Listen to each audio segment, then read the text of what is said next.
Welcome back to Cyberspace. I'm your host, Leslie Poston. This week, we're going to talk about a quiet little villain in your life. One that wears soft pants, hates conflict, and tells you to sit this one out.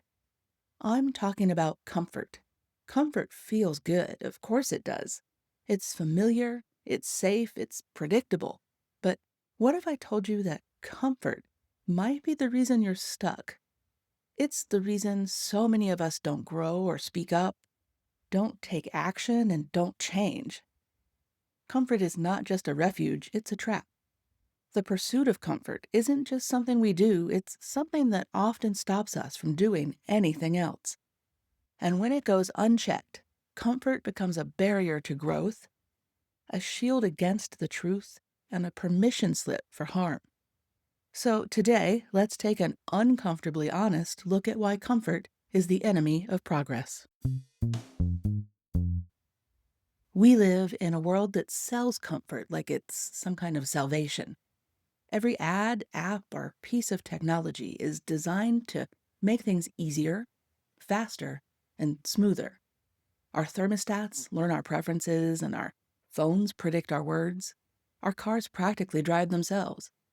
We've made an art form out of avoiding discomfort, emotionally, physically, cognitively, and even politically. But here's the catch. Growth doesn't live in ease. It lives in friction. Psychologically, we're wired to prefer what's familiar, certain, and what feels safe, but that very wiring is what makes change so hard. And it's what keeps people, entire societies even, stuck in patterns that no longer serve them. Or, worse, patterns that actively hurt others and themselves. We think of comfort as neutral, but it's not. It's selective, and it has a cost. Too often, that cost is progress. Think about it. When did you last learn something that didn't challenge you? When did you last grow without feeling some discomfort? Even physical fitness requires stress on your muscles to build your strength. Your comfort zone isn't just a metaphor, it's a prison with walls made of habit, convenience, and the familiar ache of staying exactly where you are. The problem is that we've turned comfort into a virtue, confusing ease with goodness and convenience with progress. But comfort doesn't innovate and it doesn't heal. It also doesn't solve problems, it just makes problems easier to ignore. To understand why we cling to comfort, let's start with how our brains are built. Human brains are predictive engines. They don't just process information, they constantly try to reduce uncertainty. That's why we feel relief when things make sense or when events follow a pattern. There's a concept called cognitive ease, the idea that when something feels easy to process, we tend to accept it more readily. We're more likely to believe it, like it, and even remember it. But when something feels hard, whether it's a word we don't understand, a complex idea, or a challenge to our worldview, our brains push back. The effort feels bad, so our brains flag it as unsafe, even when it isn't. And that's why new information, especially if it contradicts what we already believe, can feel like a threat. Not because it is, but because it takes energy to make sense of it. So we'll often reject it without even realizing we're doing it. This built-in bias toward comfort leads to mental shortcuts. Instead of critical thinking, we reach for confirmation. Instead of curiosity, we reach for control. Our brains operate on what we call the principle of least effort. We're constantly looking for ways to conserve mental energy and take the path of least resistance. This isn't laziness, it's actually survival. Our ancestors needed to save energy for actual threats, not abstract concepts. What's fascinating is that this happens at a neurological level. When we encounter information that conflicts with our existing beliefs, the anterior cingulate cortex, or the part of our brain that monitors for conflict, literally lights up like we're in physical danger. The amygdala, our threat detection system, starts firing, and meanwhile, areas associated with physical pain become active. Your brain is treating intellectual challenge like bodily harm. But in the modern world, this efficiency system totally backfires. The things that challenge us intellectually, emotionally, and morally aren't threats to our survival. They're opportunities for growth, but our brains treat them like dangers to avoid. This is part of why facts don't change minds, which we've talked about in an earlier episode. It's why logic doesn't win arguments and why evidence often makes people double down on false beliefs rather than reconsider them. The comfort of being right, even when we're wrong, feels safer to the brain than the discomfort of admitting an error. Another theory that regular listeners may have become familiar with, cognitive dissonance, explains what happens when we hold two conflicting beliefs or behaviors. It creates psychological discomfort, and rather than resolve that conflict through growth, most of us resolve it through avoidance or rationalization. This is where motivated reasoning comes in. It's when we bend the facts to fit our feelings rather than the other way around. We're not thinking to find truth. We're thinking to protect our emotional comfort. It's not just intellectual dishonesty, it's emotional self-preservation. And it's so common. People will fight harder to protect their self-image than they will to improve it. They'll cling to harmful beliefs simply because changing them might mean admitting they were wrong. This is one of the core reasons that comfort kills progress, because change is painful and comfort makes pain feel intolerable. Here's what's happening in your brain when someone challenges your beliefs. Within milliseconds, your posterior cingulate cortex, involved in self-referential thinking, becomes hyperactive. Your brain is essentially asking, what does this mean about me? At the same time, areas associated with social threat activate, as if your identity is under attack. Your prefrontal cortex, responsible for rational thinking, actually becomes less active. You're literally less capable of logical thought when your comfort level is threatened. Consider how this plays out in someone gets actionable, true feedback at work, but it stings. Instead of sitting with that discomfort and asking what they could learn, they start to explain it away. The feedback giver just doesn't understand them, or the situation was unfair, or the criticism was personal. And while certainly there are office situations we've talked about in other episodes where you might be bullied at work, etc., sometimes the feedback is true and your brain isn't letting you accept it. Or think about relationships. How often do fights escalate because one person can't tolerate the discomfort of being wrong? How many partnerships end not because of incompatibility, but because neither person could sit with the discomfort of changing? This pattern is everywhere once you see it. Comfort as the enemy of accountability, of learning, of becoming better than we were yesterday. Let's apply this idea socially. In conversations about race, especially among white people, discomfort is often treated like injustice. When someone brings up systemic racism, white listeners may feel called out, implicated, or exposed.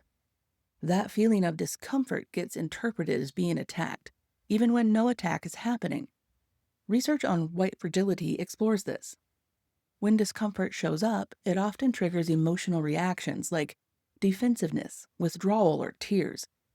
That doesn't just derail the conversation, it recenters it on white feelings, and in doing so, it protects the very power structures that marginalized people are trying to change. One psychologist called racism a moving walkway at the airport. You don't have to actively be hateful to participate. You just have to stand still.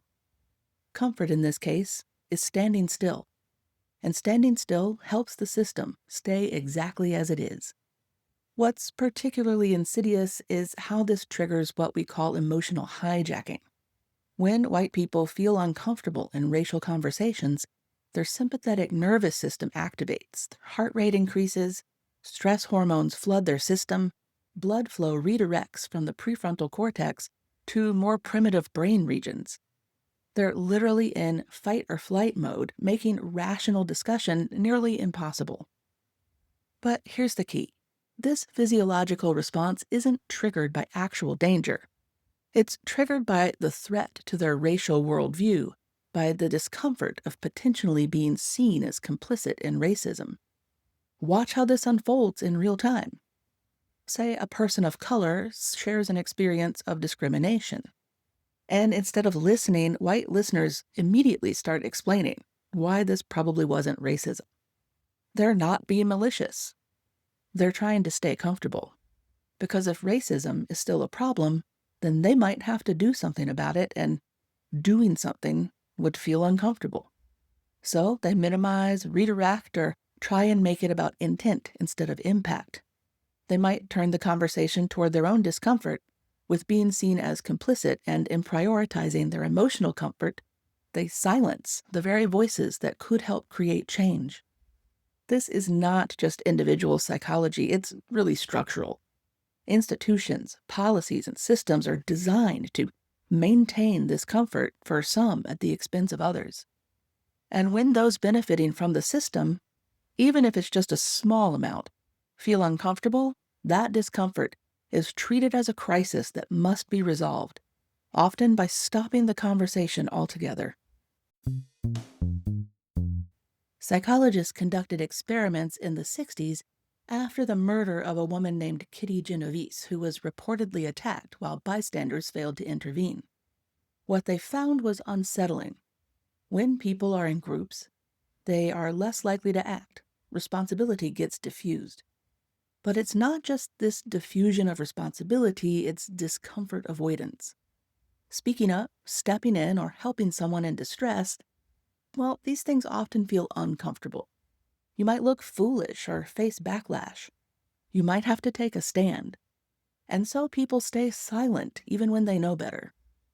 Modern studies on moral disengagement suggest that people rationalize inaction to reduce guilt. They tell themselves, it's not my place, or, oh, I don't want to make it worse, but really what they're doing is choosing comfort over action. And that's not neutral, that's complicity. The neuroscience behind this is revealing. When we witness someone in distress, our mirror neuron systems activate. We literally feel an echo of their pain. But instead of moving us to action, this often triggers what we call empathic distress. Our anterior insula and anterior cingulate cortex light up, creating genuine discomfort. To regulate this uncomfortable feeling, our brains deploy coping mechanisms. We look away, we rationalize why it's not our problem, or we try and convince ourselves that someone else will help. We're literally neurologically motivated to avoid the discomfort of witnessing suffering, even when that avoidance enables more suffering. Think about how this shows up today. Someone makes a racist or sexist joke at work, and the room goes quiet. Everyone knows it's wrong, but no one speaks up. Why?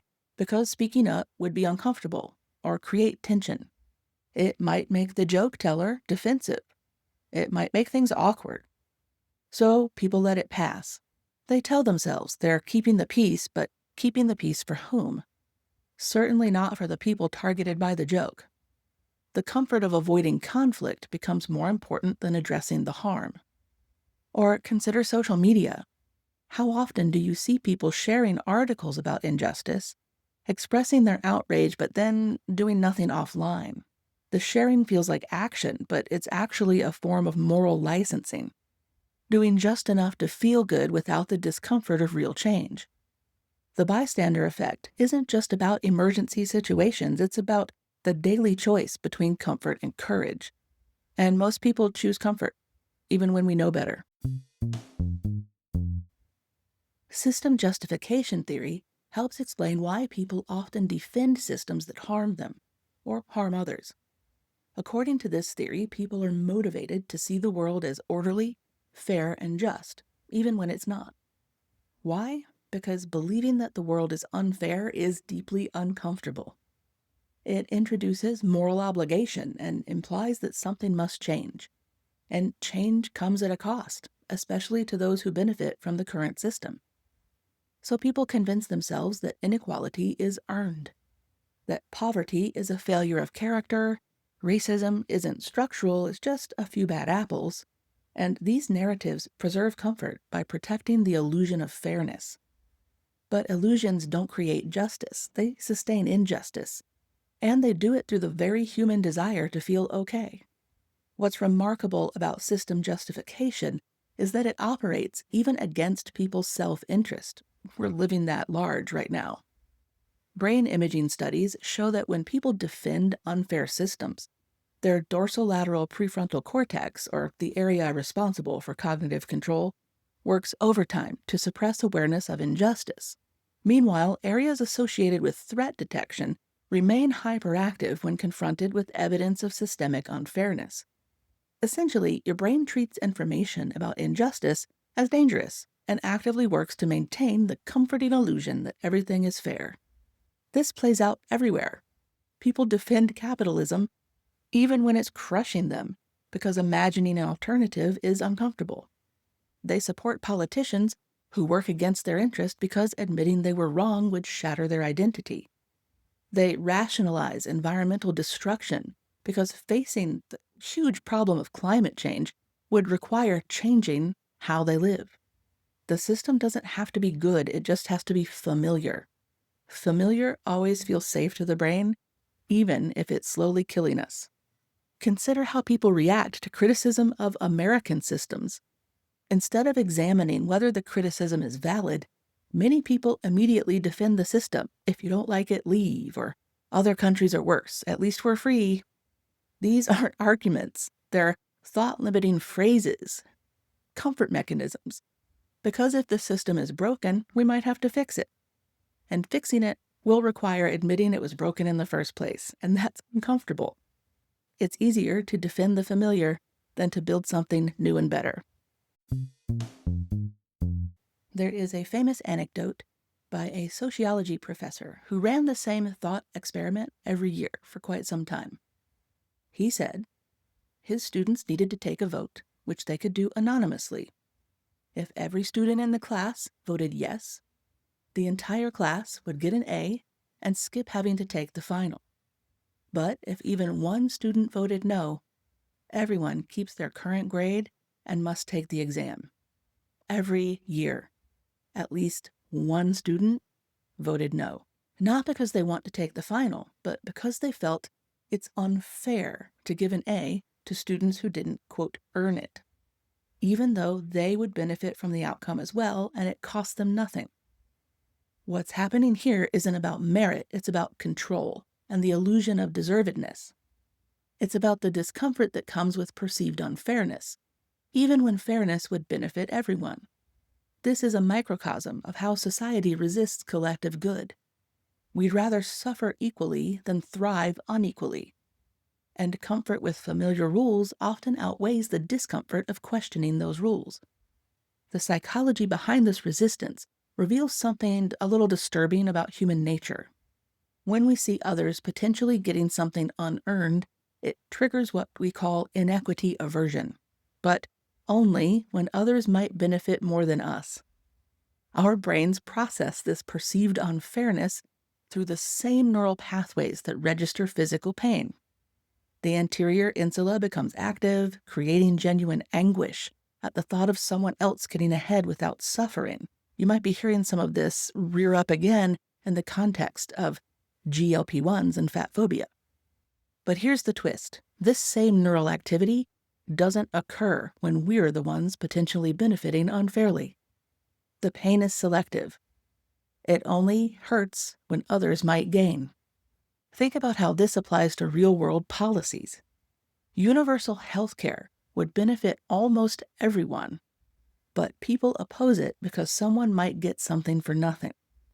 Student loan forgiveness would stimulate the entire economy, but people who already paid their loans feel it's unfair. The pattern is always the same. I suffered, so you should suffer too. I worked within the system, so this system must be good. Changing the rules now would invalidate my experience, and that's uncomfortable.